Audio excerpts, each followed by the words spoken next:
Frères et sœurs en islam, ce que vous allez entendre aujourd'hui dépasse l'imagination. Des paroles chuchotées dans les cercles de savants, des visions partagées entre les murs sacrés des mosquées, des rêves puissants confiés par des chers reconnus pour leur piété. Tous convergent vers un seul et même nom, le Mahdi. Il ne s'agit pas de rumeurs ordinaires.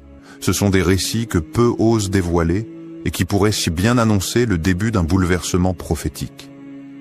Que se passe-t-il aujourd'hui dans le monde musulman? Pourquoi tant de savants, de chers et de guides spirituels parlent-ils de son imminente venue? Avant de plonger dans ces révélations, abonnez-vous à cette chaîne, La Foi Islamique. Ensemble, explorons la vérité à la lumière du Coran, de la Sunna et des signes des temps.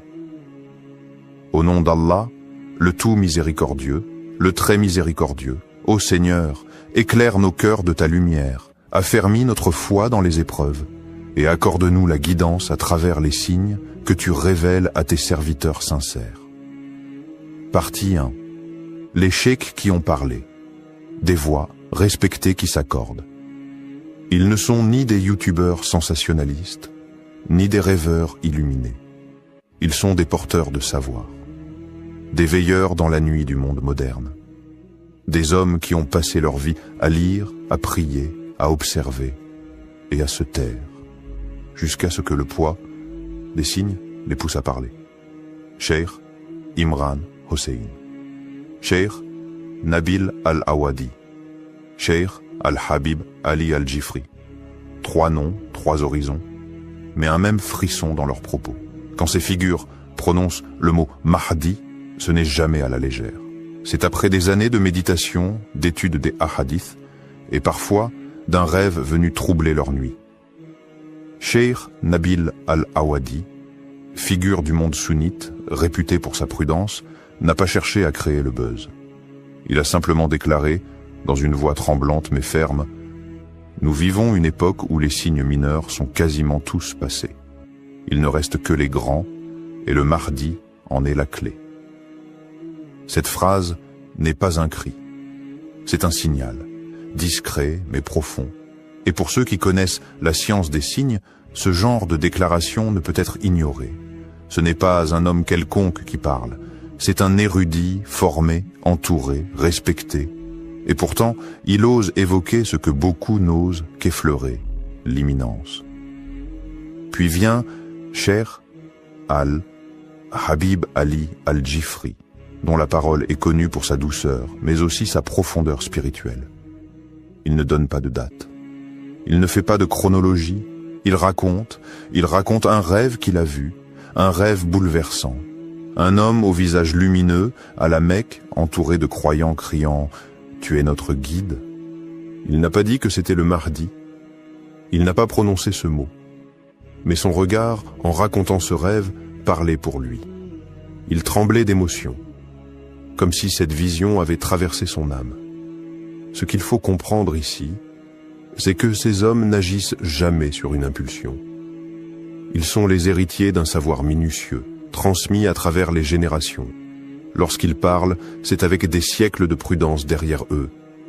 Alors pourquoi maintenant? Pourquoi ces allusions, ces récits, ces alertes? Parce qu'ils sentent, non pas dans un délire mystique, mais dans une analyse du monde. Ils voient les systèmes s'effondrer, les tyrans se multiplier, les cœurs s'assombrir, et l'humanité atteindre un tournant. Et dans ce contexte chaotique, leur voix devient une lanterne. Une lanterne qui ne dit pas « il est là », mais qui murmure « il approche ».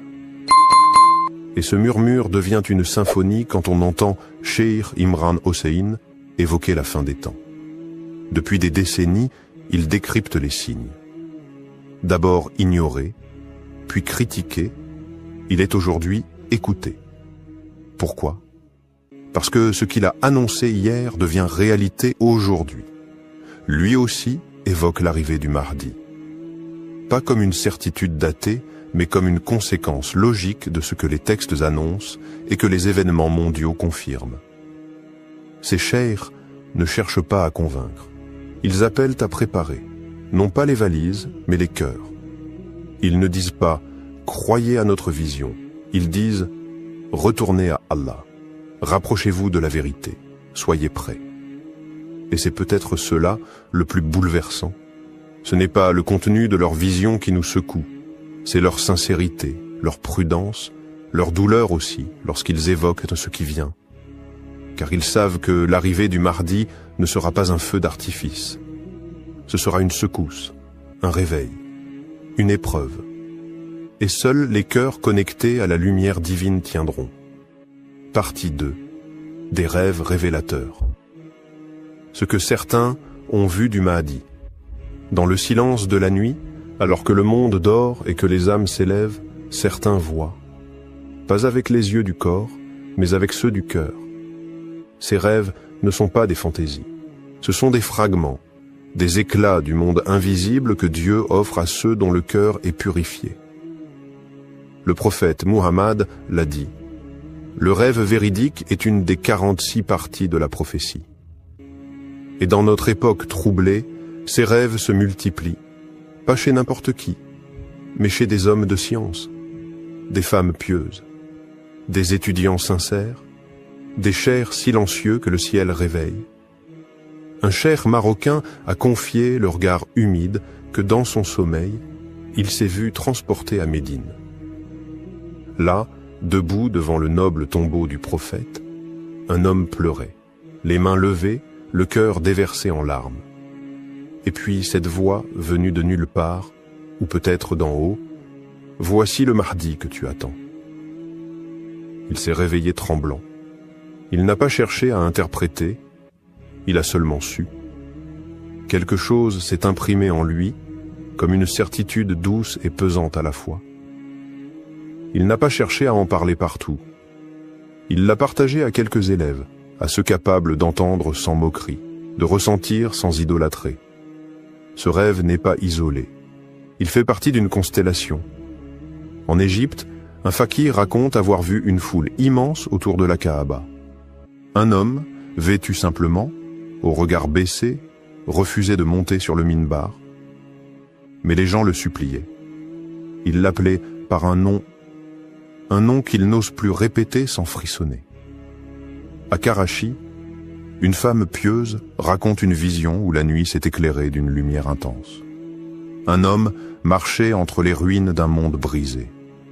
Derrière lui, des enfants, des savants, des orphelins. Il ne parlait pas, mais sa présence apaisait. Les oiseaux se taisaient et même le vent semblait écouter. Et ce qui trouble le plus, c'est l'universalité de ces visions.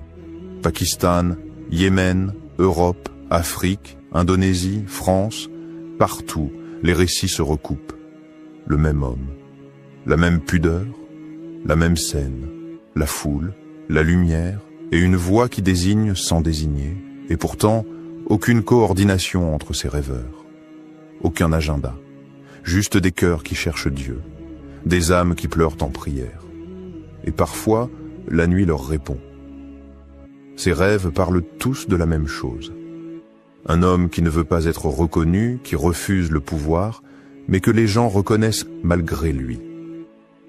Un homme qui pleure devant le prophète et qui porte une lumière intérieure que même les aveugles sentiraient en passer. Alors, que faire de ces récits? Les rejeter en bloc? Les ranger dans une case de coïncidence collective? Ou faut-il, peut-être, se poser une autre question? Et si ces rêves n'étaient pas là pour désigner un homme, mais pour réveiller des cœurs? Peut-être qu'Allah nous montre ce visage, non pas pour qu'on le suive aveuglément, mais pour qu'on se prépare à ce qu'il représente. La fin de la corruption, le retour de la justice, le triomphe de la vérité. Le début d'une ère où l'islam se vivra avec sincérité, non plus dans la peur ou la honte. Et dans cette époque pleine de mensonges, de confusion et de douleur, ces rêves sont peut-être les derniers flambeaux avant la grande lumière. Partie 3. Les signes qui les ont poussés à parler. Il y a un moment où le silence devient trahison. Un moment où se taire face à l'effondrement du monde revient à abandonner les âmes à l'errance. Ce moment, selon certains savants, est arrivé.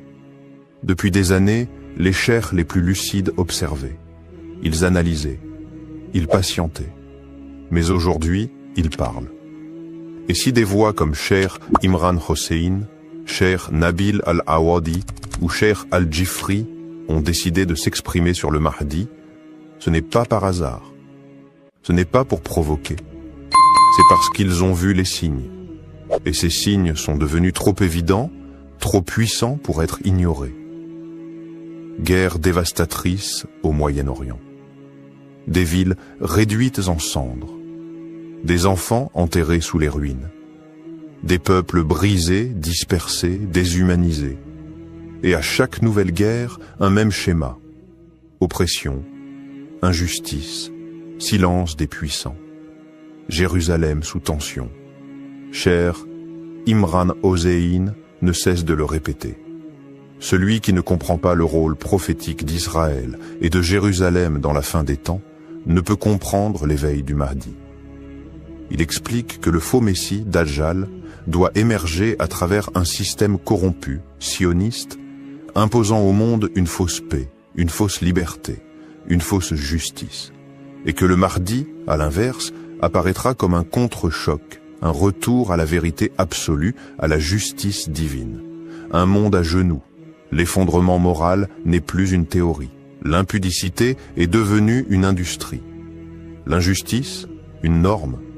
Les tyrans sont applaudis, les justes emprisonnés. L'islam est caricaturé, surveillé, ridiculisé. Et au sein même de la Oumma, les divisions font rage.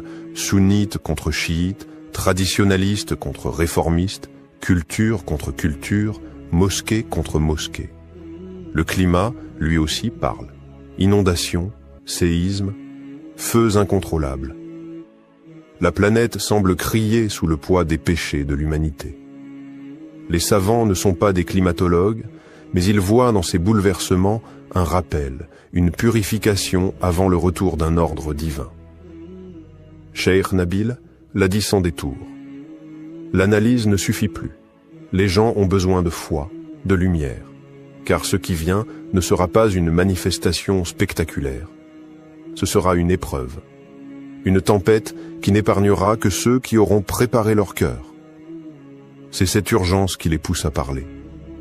Pas pour créer de faux espoirs, pas pour désigner un homme à suivre, mais pour réveiller les cœurs.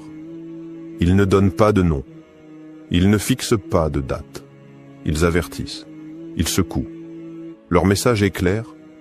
Le Mahdi ne viendra pas pour résoudre vos problèmes. Il viendra avec une mission immense qui exigera de vous vérité, sacrifice et foi. Si vous n'êtes pas prêt à vous réformer maintenant, vous ne le reconnaîtrez peut-être même pas quand il viendra. Ces chers voient, pas parce qu'ils sont devins, mais parce qu'ils ont appris à lire le monde avec le Coran dans une main, les hadiths dans l'autre, et les yeux tournés vers les signes d'Allah. Et ces signes, aujourd'hui, hurlent. Partie 4. La peur et l'humilité des savants devant ces signes. Il y a des vérités qu'on ne crie pas. On les chuchote avec respect, avec tremblement. Car elles ne sont pas des slogans, elles sont des responsabilités. Et c'est dans ce silence lourd, rempli de crainte et d'humilité, que les savants parlent du Mahdi. Ils ne s'affichent pas comme des visionnaires. Ils ne cherchent ni gloire, ni vue, ni applaudissements. Ils ne se prennent ni pour prophètes, ni pour élus. Non. Ils baissent l'adme la tête. Ils disent, nous ne savons pas, mais nous sentons. Et ce que nous sentons, c'est un appel. Leur voix n'est pas celle de la prédiction, mais celle de la précaution. Ils ne veulent pas exciter les foules, mais réveiller les cœurs. Cheikh Al-Habib Ali Al-Jifri l'a résumé dans une parole sobre et forte. Ce n'est pas notre rôle de dire quand, mais c'est notre devoir de dire comment s'y préparer. Et le comment ne parle jamais de politique, ni d'armes, ni d'agitation. Il parle de tauba, de ce retour intime à Allah, sincère, silencieux. Il parle de prières nocturnes, celles que personne ne voit, celle que seule la miséricorde d'Allah entend. Il parle de lecture du Coran, pas en récitation automatique, mais en méditation, en imploration. Il parle de purification du cœur, d'abandon des rancunes, des orgueils, des attaches mondaines. Car ce qui arrive, si cela arrive dans notre génération, ne sera pas une gloire facile, mais une épreuve immense. Le Mahdi, s'il est proche, ne viendra pas avec des promesses de confort ou des miracles de facilité. Il ne viendra pas flatter les foules, ni confirmer les illusions. Il viendra avec la vérité, pure, tranchante, exigeante. Et cette vérité ne se lit pas sur les pancartes, elle se lit dans les âmes. Et seules celles qui auront été purifiées pourront la reconnaître. Les savants insistent donc. Ce n'est pas une question de date, c'est une question d'état. Peut-être ne viendra-t-il pas dans nos vies. Peut-être oui. Mais si nous voyons les signes, alors ne rien dire, ce serait trahir. Ils parlent avec des larmes, pas avec des certitudes. Ils ne promettent pas, ils avertissent. Car la peur qu'ils portent dans leur cœur n'est pas celle du chaos, mais celle d'un peuple musulman endormi, qui pourrait rater ce moment décisif par simple distraction. Et ils rappellent ceci, avec douceur mais fermeté. Ne vous occupez pas de reconnaître le Mahdi, occupez-vous de devenir le genre de croyant qu'il reconnaîtra. Le Mahdi ne regardera pas la barbe, ni la tunique, ni les discours grandiloquents. Il regardera les cœurs, il les sentira, il les appellera. Et seuls ceux qui auront préparé leur âme à la vérité répondront à l'appel. Partie 5. Et si l'heure était vraiment proche? Et si ces murmures qu'on entend un peu partout n'étaient pas des coïncidences? Et si ce que disent ces chers n'était pas de l'exagération, mais un cri d'alerte voilé, une sonnette qu'Allah fait résonner dans le cœur des sincères? Et si c'était notre génération? Oui, celle-là même qui scrolle, qui doute, qui cherche sans toujours savoir quoi, qui allait voir de ses propres yeux le Mahdi marcher sur cette terre? Regarde autour de toi, les repères s'effondrent, les valeurs sont inversées, la lumière semble s'éteindre et l'obscurité gagne du terrain, même dans les âmes. Mais peut-être est-ce précisément dans cette nuit profonde qu'Allah a voulu que la lumière du Mahdi apparaisse. Et si ce n'était pas une légende? Et si ce n'était pas pour les autres, pour une époque lointaine, pour des récits d'histoire? Et si c'était maintenant, dans notre époque confuse et vacillante, qu'Allah envoyait son serviteur caché, son réformateur promis, son signe vivant? Les jeunes musulmans, aujourd'hui, sont à la croisée des chemins. Beaucoup se sentent perdus, tiraillés entre modernité et foi, entre doutes et espoirs. Mais justement, c'est pour eux que le Mahdi est un espoir vivant. Un homme qui ne sera pas là pour séduire, mais pour réveiller. Pas là pour impressionner, mais pour guider. Pas là pour caresser l'ego, mais pour bousculer les cœurs. Il n'aura pas besoin de microphone. Il n'aura pas besoin de projecteur. Sa lumière viendra d'Allah, et ceux qui l'attendent avec foi le reconnaîtront sans confusion. Mais attention, ce n'est pas en spéculant sur lui qu'on se prépare. Ce n'est pas en débattant de son nom, de son origine, ou de ses gestes qu'on devient un de ses partisans. Ce n'est pas en surveillant les réseaux ou en cherchant des dates que l'on se tient prêt. C'est en purifiant son cœur. C'est en revenant à la prière, même quand personne ne regarde. C'est en refusant l'injustice, même dans le silence.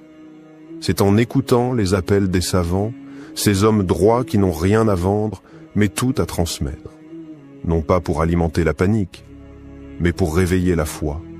Parce qu'un jour, peut-être bientôt, peut-être très bientôt, tu te lèveras un matin et tu entendras que quelque chose a changé à la Mecque, ou qu'un homme inconnu a rassemblé des croyants, et que les visages pleurent, que les cœurs vibrent, et que ce que tu croyais loin était maintenant tout proche. Alors, seras-tu prêt ce jour-là? Ou feras-tu partie de ceux qui ont entendu, qui ont douté et qui diront « Si seulement j'avais pris cela au sérieux ». Frères et sœurs, ce que vous venez d'entendre n'est pas une fiction. Ce n'est pas un récit pour frissonner, ni une histoire pour passer le temps. C'est une réalité qui frappe à la porte. Un souffle prophétique qui traverse les siècles et qui, aujourd'hui, se rapproche de nous. Des savants ont parlé. Des rêves ont été vus. Des signes se sont enchaînés. Mais tout cela, ce ne sont que des clés. La vraie question, elle était là. Que faisons-nous de ces clés? Tu peux fermer les yeux. Tu peux retourner à ta vie comme si rien ne changeait, ou tu peux te lever, te purifier, te reconnecter à ton Seigneur. Parce que ce qui arrive n'est pas un film, ce n'est pas un slogan. C'est une épreuve finale, un tamis, un crible qui séparera les cœurs sincères des cœurs aveugles. Le Mahdi n'a pas besoin de spectateurs. Il a besoin de croyants solides. Il a besoin de cœurs allumés par la lumière du Coran. Il a besoin de ceux qui ne fuient pas la vérité, même lorsqu'elle dérange. Alors écoute bien ceci. Ce n'est pas lui qui nous attend. C'est nous qui devons nous préparer à l'attendre. Beaucoup diront « c'est trop tôt ». D'autres diront « c'est trop tard ». Mais Allah a déjà écrit l'heure. Et le vrai croyant, lui, ne cherche pas la date. Il cherche à être prêt, quelle que soit l'heure. Abonne-toi à la foi islamique. Pas seulement pour suivre nos vidéos, mais pour faire partie de ceux qui veulent vivre avec conscience, marcher avec foi et mourir avec certitude. Qu'Allah fasse de nous ceux qui reconnaîtront le Mahdi sans doute et qui marcheront derrière lui sans peur. Allahumma arina al-haqqa haqqan warzuqna ittiba'a wa arina al-batila batilan warzuqna ijtinaba. Frères et sœurs, il y a des moments dans l'histoire où les événements ne sont plus isolés, où les signes se regroupent, s'enchaînent et pointent tous vers une même direction. Nous vivons une époque étrange, marquée par des bouleversements géopolitiques, spirituels, climatiques. Et si tout cela annonçait un seul et unique lieu, un lieu prophétisé, attendu, craint par certains, espéré par d'autres, le lieu de l'apparition du Mahdi. Avant de commencer, abonnez-vous à la chaîne La Foi Islamique pour ne rien manquer des révélations à venir. Car ce que vous allez entendre maintenant pourrait changer votre manière de regarder le monde. Bismillah, wa salat wa salam ala rasulillah. Ô Seigneur des mondes, éclaire nos cœurs par ta lumière, guide nos âmes vers la vérité, et fais de nous des témoins sincères de ton décret. Ya Allah, accorde-nous la clairvoyance de reconnaître tes signes et la force de rester ferme lorsque viendra l'épreuve. Partie 1. Les signes avant-coureurs dans les hadiths. Ils sont là, non pas dans les récits d'un vieux livre poussiéreux qu'on feuillette par curiosité, mais dans les journaux, les écrans, les cris des peuples opprimés et les secousses invisibles de l'histoire. Les signes. Ils frappent à notre porte, et chaque jour, ils deviennent plus évidents. Le prophète Muhammad, le véridique, n'a laissé aucune zone d'ombre. Dans les recueils les plus authentiques, ses paroles retentissent comme un écho lointain, ou comme un avertissement imminent. Il a parlé d'un monde bouleversé, d'un déséquilibre général, de nations qui s'affrontent dans des conflits sans fin, de puissances qui s'effondrent, de peuples qui crient justice, de sang versé dans les lieux saints. Il a parlé de Cham, cette terre bénie et meurtrie. Il a mentionné Al-Quds, centre de tension et d'enjeux mystiques. Il a désigné l'Arabie, touchée par des luttes internes, des divisions claniques, des effusions qui tachent même les lieux les plus sacrés. Et maintenant regarde le monde autour de toi. Tout est en place. Des savants de toutes les époques, de l'Andalousie aux confins de l'Asie, ont consacré leur vie à étudier chaque détail de ces prophéties. Des générations entières ont tenté de tracer sur les cartes les lieux où ces signes se croiseraient. Et presque tous s'accordent sur un point. Le Mahdi apparaîtra à la Mecque entre la pierre noire et le Maqam d'Ibrahim, là où les âmes en quête se retrouvent, là où la foi vibre avec une intensité unique. Mais voilà la nuance que peu perçoivent.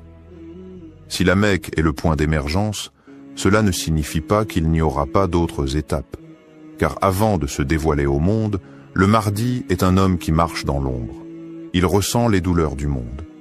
Il traverse les nations, peut-être même les grandes capitales. Il voit l'injustice. Il entend les appels des opprimés. Il apprend en silence. Certains signes visibles, les guerres, les tremblements de terre, les crises sociales, sont comme les grondements avant une éruption. Mais il y a aussi des signes invisibles, des rêves partagés, des cœurs troublés sans savoir pourquoi, une sensation diffuse que quelque chose se prépare, quelque part. Ce sont les signes intérieurs, ceux que seule l'âme peut capter. Et là, une vérité mystérieuse se dévoile. La terre semble orienter tous les regards, tous les cris, toutes les prières vers un même point, un centre qui n'est pas encore révélé, mais qui agit déjà. Il ne s'agit plus seulement d'un lieu géographique. C'est un espace spirituel en train de s'éveiller. Un endroit où l'invisible devient perceptible, où la lumière revient lentement après des siècles d'ombre. Ce lieu n'a pas encore été nommé. Mais tout indique qu'il est déjà chargé d'un poids que seul un élu peut porter. Ce n'est pas un hasard si certains voient le même rêve à des milliers de kilomètres les uns des autres. Ce n'est pas un hasard si des savants se replongent dans les textes avec une urgence nouvelle. Ce n'est pas un hasard si les cieux et la terre semblent en attente. La prophétie avance. Et ceux qui regardent avec les yeux du cœur savent que les signes ne sont pas finis. Ils ne font que commencer et ils convergent vers un seul endroit. Partie 2. Le point de convergence des crises mondiales. Regarde autour de toi. Pas avec des yeux fatigués par l'information continue, mais avec des yeux lucides, éveillés, conscients. Quelque chose de plus profond que les chiffres et les bulletins d'actualité est en train de se jouer. Le monde se fracture. Et pourtant, ces fractures suivent un tracé. Un tracé qui nous ramène toujours au même point. À l'est, le Moyen-Orient brûle. Gaza saigne. La Syrie gémit. L'Irak panse encore ses plaies. Le Yémen supplie dans le silence médiatique. Des bombes tombent, mais aussi des masques. À l'ouest, l'Europe vacille. Elle doute de son identité, divisée entre un passé chrétien qu'elle a renié et un avenir qu'elle ne comprend plus. L'Occident tout entier semble fatigué de sa propre puissance. Les révoltes intérieures, la montée de l'extrême, l'effondrement moral, tout cela n'est pas que politique. C'est spirituel. Mais au centre, quelque chose attire. Quelque chose agit comme un point d'équilibre entre deux mondes, entre l'Orient mystique et l'Occident rationaliste, entre l'islam hérité et l'islam à venir. Ce point, c'est le cœur de la Méditerranée. Une zone où Jérusalem, Damas et la péninsule arabique forment un triangle sacré. Un triangle qui, depuis des siècles, abrite les plus grands bouleversements spirituels et géopolitiques. Mais quelque chose a changé, quelque chose de subtil. Les signes récents, les tensions invisibles, les rêves collectifs, les basculements soudains, tous commencent à indiquer un autre lieu. Un lieu que peu regardent, un lieu qui ne fait pas partie des récits classiques, mais que le destin semble redessiner à la lumière d'une prophétie vivante. Car le Mahdi, avant d'être reconnu, sera inconnu. Il ne surgira pas là où les foules l'attendent, comme on attend un roi avec tambour et fanfare. Il apparaîtra dans la discrétion. Il traversera des terres que l'on croyait marginales. Il portera peut-être un accent inattendu, une allure que personne ne reconnaît. Et c'est précisément là que le divin surprend. Il casse les cadres, il brise les habitudes. Certains signes, presque imperceptibles, orientent désormais notre regard vers un territoire nouveau, à la fois extérieur au monde musulman traditionnel et intérieurement connecté à son cœur. Ce lieu pourrait être en Europe, peut-être même dans une nation réputée pour son orgueil, sa laïcité, ses conflits avec l'islam. Un lieu que l'on pense fermé et qui peut-être cache la clé. Cela te semble improbable? Mais n'est-ce pas ce que l'histoire nous a toujours enseigné? Que les révolutions naissent là où on ne les attend pas, que les élus viennent de peuples oubliés, que les lumières jaillissent du cœur des ténèbres. Les tensions actuelles ne sont pas seulement politiques, ce sont des signaux divins. Elles pointent vers un nouveau carrefour, un endroit d'intersection, de rupture et de renaissance. Un point où l'ancien monde s'effondre et où le nouveau prend forme dans le silence. Et si ce lieu était déjà désigné, sans qu'aucun d'entre nous ne l'ait encore compris? Et si les crises elles-mêmes formaient une carte invisible, dessinée par le doigt d'Allah, indiquant l'endroit exact où un événement prophétique doit s'accomplir? Rien n'est au hasard, et les signes ne mentent jamais. Partie 3. Le rôle caché de l'Occident et l'éveil spirituel inattendu. Et si on t'avait toujours appris à regarder au mauvais endroit? Et si les projecteurs braqués sur l'Orient t'avaient empêché de voir que la lumière du renouveau pourrait surgir de l'ombre même de l'Occident? L'idée semble presque choquante, inconfortable. Comment imaginer que le Mahdi, l'homme guidé par Allah, puisse avoir un lien direct avec des terres qui, historiquement, ont combattu l'islam? Et pourtant, aujourd'hui, l'Occident n'est plus ce qu'il était. Sous le vernis des villes brillantes, des institutions puissantes et des idéaux proclamés, un autre monde est en train de naître. Un monde de douleur, de fractures, mais aussi d'éveil. Regarde la France. Le climat est hostile. Les discours sont durs. L'islam y est combattu sur le plan médiatique, politique, culturel. Mais c'est là aussi que l'on trouve la jeunesse musulmane la plus consciente, la plus engagée, la plus attachée à son identité. Dans les quartiers populaires, dans les universités, dans les rues, quelque chose brûle. Pas de la colère, mais une soif. Soif de retour. Soif d'ancrage. Soif de Dieu. C'est en France que les mosquées débordent pour la prière du Fajr. C'est en Angleterre que des convertis racontent avoir vu le prophète en rêve. C'est en Allemagne, en Belgique, aux États-Unis que des jeunes, sans repères familiaux, redécouvrent l'islam par pur amour de la vérité. Ce phénomène n'est pas anodin, il est prophétique, car plusieurs hadiths évoquent l'Occident de manière énigmatique. Le prophète a mentionné un groupe de croyants venus des terres de l'Ouest, des gens à la fois purs, prêts à rejoindre le Mahdi. D'autres traditions, bien que sujettes à interprétation, laissent entendre que le Mahdi vivra un temps dans une terre d'incrédulité, une terre où il sera inconnu, rejeté, persécuté, mais protégé. C'est dans l'épreuve que les cœurs sont forgés. C'est dans l'exil que les prophètes ont été formés. Musa a grandi chez Pharaon. Youssouf a été élevé loin de sa famille. Le prophète Muhammad a été rejeté par les siens avant d'être accueilli à Médine. Et si le Mahdi suivait cette même trajectoire? Et s'il avait été élevé dans un monde de contradictions pour mieux le dépasser?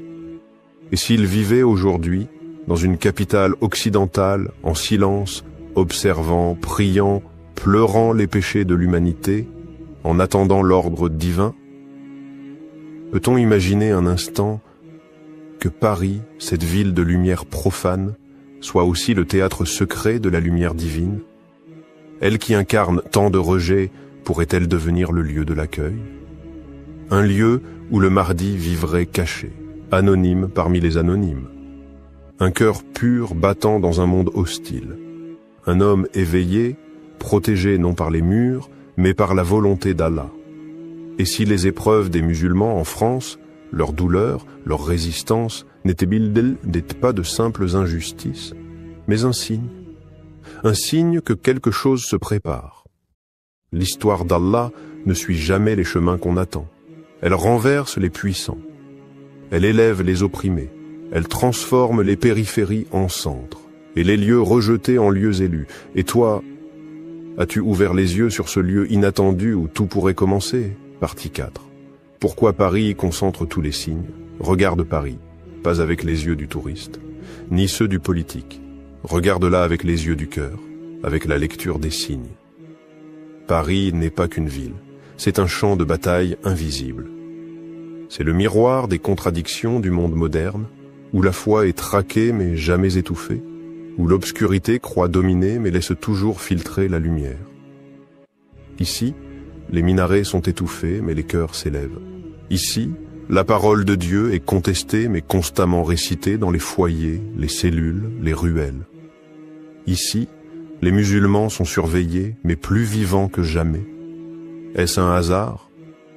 Ou est-ce le lieu exact de l'épreuve choisi par Allah pour que naisse ce feu dont parlent les hadiths?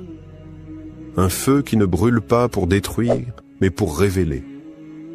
Paris, ce n'est pas seulement la ville des révolutions, c'est aussi la ville du refus des prophètes, la ville des philosophies humaines, des lois sans Dieu, de l'ordre sans foi. Mais c'est dans ces lieux extrêmes, dans ces points de rupture, que naissent les plus grandes révélations. Souviens-toi, le Mahdi ne vient pas pour les conforts. Il surgit dans le chaos, dans le rejet, dans la nuit. Et cette nuit, Paris l'a déjà depuis longtemps. Mais une étoile pourrait bien s'y lever. Les récits soufis, porteurs de secrets transmis d'oreilles en oreilles, parlent d'un homme juste, discret, solitaire, habitant une ville étrangère aux lois divines. Il est silencieux mais éveillé. Il pleure la nuit, pris dans les coins sombres, et personne ne soupçonne qu'il est celui qu'Allah prépare. Ces récits ne nomment pas Paris. Mais ils parlent d'une grande capitale occidentale, où il restera caché jusqu'au moment du retournement. Et quel autre lieu aujourd'hui correspond à ce tableau plus que Paris, capitale de la laïcité, de l'orgueil humain, et pourtant si peuplée de cœurs soumis? Paris est l'épicentre de l'attention. Chaque manifestation, chaque injustice, chaque débat sur l'islam alimente cette tension spirituelle, comme si un nerf invisible était touché, comme si la ville pressentait quelque chose qu'elle ne comprend pas. Le Mahdi, dit-on, ne veut pas du pouvoir. Il ne cherche pas l'apparition. Il est appelé par les événements et forcé par le destin divin.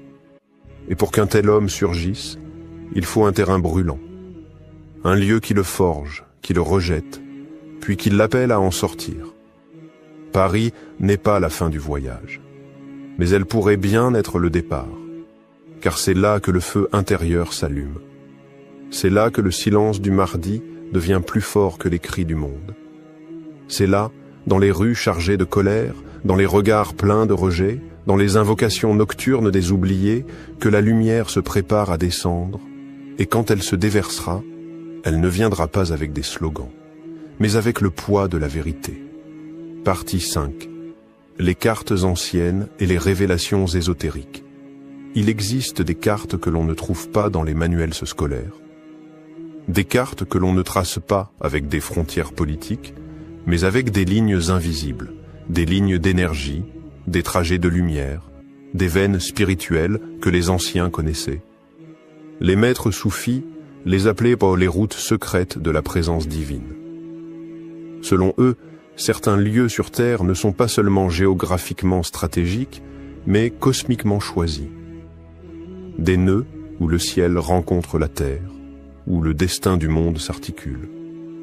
Parmi ces points faits mystérieux, Paris apparaît, pas comme une ville sainte, mais comme un croisement, un carrefour chargé, un point d'intersection entre les tensions de la fin des temps. Là où les civilisations s'entrechoquent, là où les idées s'affrontent, là où la lumière et les ténèbres dialoguent sans cesse. Des cartes anciennes, juives, chrétiennes et musulmanes mentionnent un centre du monde. Non pas au sens physique, mais énergétique, elles parlent d'un cœur de l'humanité, d'un lieu où les événements de la fin convergeront avant de se rediriger vers l'Est. Et dans ces textes symboliques, on retrouve en filigrane la ville de Paris. Les soufis évoquent une géométrie spirituelle. Mecque, Jérusalem, Damas, et un quatrième point invisible, plus à l'ouest. Un point de silence, un point de gestation. Certains maîtres ont chuchoté, loin des foules. Là où les prophètes ne sont pas attendus, là apparaîtra le signe. Et puis il y a les rêves, des croyants sincères, pieux, qui ne cherchent ni gloire ni mythe, rapportent des songes étonnants. Un homme, vêtu simplement, debout au cœur d'une grande ville européenne, son visage est paisible, son regard porte une lumière antique. Il ne parle pas, mais ceux qui le voient comprennent sans mots. Il est là, et le monde l'ignore. Des coïncidences étranges, des versets récités dans des ruelles, entendus par des inconnus au moment exact où leur cœur cherchait Dieu.